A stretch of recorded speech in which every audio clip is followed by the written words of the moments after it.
So, where are we now? Today, I'm sorry to say, we have little more than a covert system of slavery, which not only motivates people and groups to directly exploit for their preservation and expansion, the very construct of social operation, government and law, has evolved to preserve the integrity of the established elitist power structure and values as well. I call this structural classism, which is derived from an old phrase used in the 1960s by an activist named Stokely Carmichael called institutional racism. Structural classism really is a racist institution, as I'll describe. Only this time the oppression is based on monetary social status, not the color of your skin. Some quick examples of this are debt and interest, capital gains, pay scales, and credit rankings. Really quickly, the debt and interest system is the most powerful driver of structural classism, for money is made out of debt and interest is charged as a fee and that interest doesn't exist in the money supply outright. And since the lower middle classes are the ones who need to take interest-bearing loans to afford cars, homes, and education, the vast majority of people are put into positions of imposed scarcity, with the pressures of debt constantly reaffirming their class status and hence lack of social mobility. Not to mention that the interest charged for those loans are then often paid to the upper class, who might invest their free cash into CDs or the like in a financial institution, making money off the interest while the poor pay it. You don't get much more structurally biased than that. Capital gains, which is the profit generated from the investment in the stock market, is likely, in fact, the key source of income disparity in the West, hence class permanence. The top 1/10, 0.1%, 1/10 of a percent earns 50% of all capital gains today. And according to Forbes, capital gains make up 60% of the income made by those in the Forbes 400.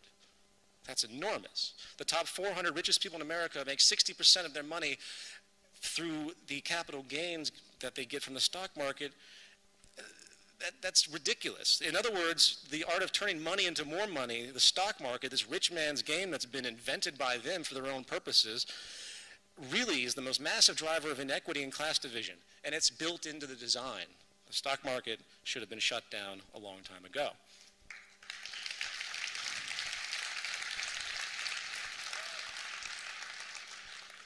And pay scales. Pay scales via the corporate pyramid are also astounding and irrational. Top CEOs in the financial service sector now take home hundreds of millions of dollars a year still. If you were to compare the shift in pay scales as you examine the corporate ladder, the multiplier is truly astounding and baseless as far as merit.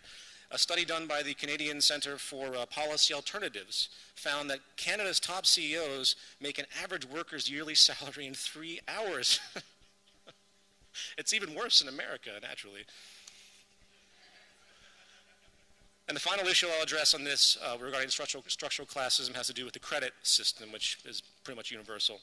Those in the lower and middle classes are always under the benchmark, if you will, for the cost of survival in terms of their available cash.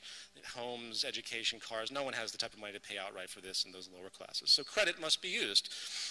And once any error of judgment emerges, or money is not available for a bill that's due, the possibility of affecting one's credit negatively becomes more and more probable. Very common with hospital bills, for example, which is a leading cause of bankruptcy in America. And once it's tarnished, it becomes a self-feeding feedback loop, if you will. And I've seen this with numerous friends of mine, where once they get a little bit inhibited, they can't get above water, and it's one big massive spiral, and they end up at the bottom of their credit with very, very little options in the way they conduct their financial life. It's structurally classed. I could provide many more examples of this, but I think you get the point.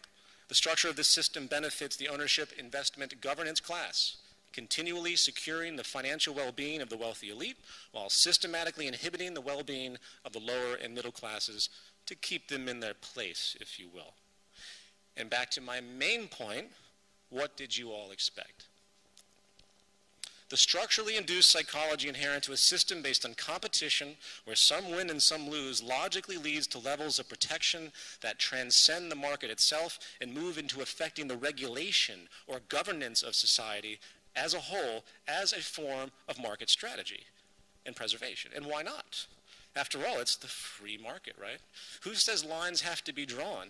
If I believe in competition and a philosophy that some will win, some will lose, I seek my own best interest, that's the game, then I would have personally no problem working to alter the very structure of society to support and reinforce my security as the way I choose to operate. It's a natural progression, so the things we see as far as government collusion, we shouldn't be surprised whatsoever.